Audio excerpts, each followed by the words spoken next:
Hello and welcome to my dermatoscope reviews. This is the Canfield Luminis dermatoscope. For today, as usual, I'm just showing you the equipment. To learn how to use it in more detail and how to interpret what you see, please come along to one of our Dermoscopy for Absolute Beginners events, which you can access through the PCDS website, pcds.org.uk. So this is the Canfield Luminis scope.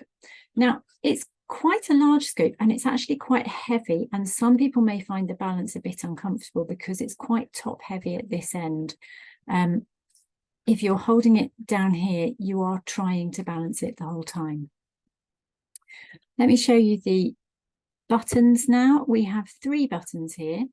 This one is the on-off switch. It's labelled with parallel lines and divergent lines. And when we press it, you see the light comes on. This light is currently orange, and the orange light shows you that it's polarized light, which is shown on here as the straight lines. And if you press the button again, the light turns green, and that's the daylight version. So this is labeled as daylight versus polarized light, and you press it to toggle between the two and keep your finger on it to turn it off. Turn it back on again.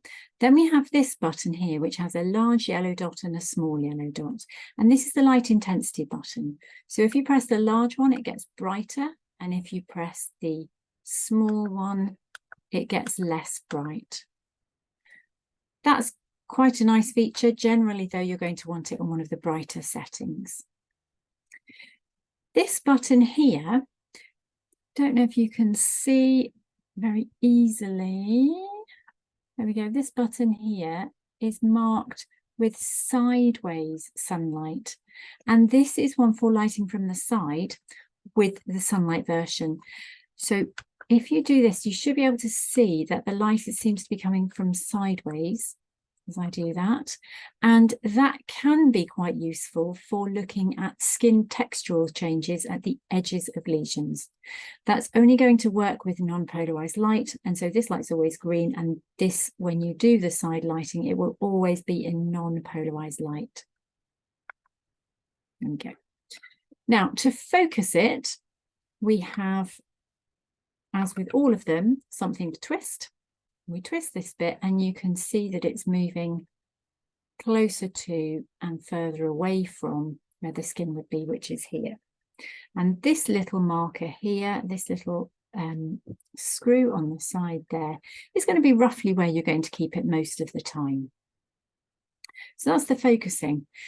The thing that is unique about the Canfield Luminis scope is that you only get your full magnification if you are viewing from a distance, and you need to be about 20 centimeters away to get that 10 times magnification.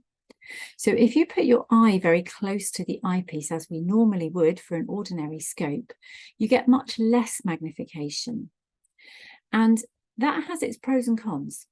So the major advantage of it is that it makes it easy to screen large areas because you can see what you're doing from a distance and you can see the lesions through this. However, when it comes to taking photos, it becomes much more difficult because when you are very close up, as you would need to be to take your picture, you get very little magnification. And so it looks very small. The other thing that you can see here, I hope you can see here, is that because the metallic ring on this is so large and the magnetic connectors on the Dermlight adapters, which is the ones that most people are going to be using, are much smaller, you can't actually get it to sit in the middle. So it's just too small. So it's never going to be sat in the middle. So it's never perfectly lined up. Now you can just hold your phone up to it. But again, the pictures are going to be very, very small. The other problem with this one is that it doesn't fit the adapter made for telescopes, this adapter, because it's just too big. I'm going to open this up to its maximum level It's just too big to fit in there. So you can't use it with that adapter either. The end plate on the Canfield Luminis here comes on and off very nicely. It comes off very easily. It is magnetic. It just goes back on again beautifully. I am not aware of any alternative cones to go on the end of it, apart from the one that it comes with, which does have the end plate on it. And so if you want to do polarized non-contact endoscopy, for example, to look at something like a superficial BCC without compressing the vessels, you would need to take the end plate off and balance it away from the skin, as with some of the other scopes. There are no single-use disposable covers for this one, but having said that, this piece does come off very easily for cleaning. When it comes to charging it, it has a charging point at the side, which will take a C lead charger, and that will charge it. And when it's charging, the green light will be flashing. When it is plugged into charge, it won't turn on. But it will turn on as soon as you take it back out again. Just turn it off. Lovely. So as I said, this is the Canfield Luminis scope. And as always, I'm just showing you the equipment in these videos.